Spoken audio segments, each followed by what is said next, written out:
Hey everyone, welcome back to our channel. Today, let us journey together on how to upgrade your blurry portrait with AI Face Retouch. So, let's begin. Step 1. Open your preferred web browser and type imglarger.com into the browser's address bar. Step 2.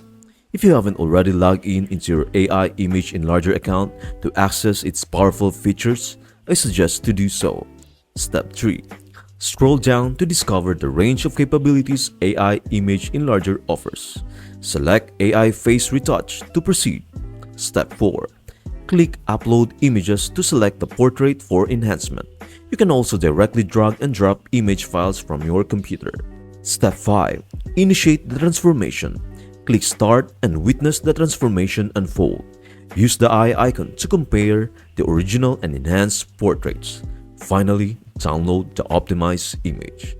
With AI ImgLarger, where innovation fuses with creativity, elevating your portraits through the magic of artificial intelligence. I hope this tutorial empowers your portrait enhancement journey. Embrace the AI ImgLarger experience and stay tuned for more enriching content. That's it. Thank you for watching. Until next time.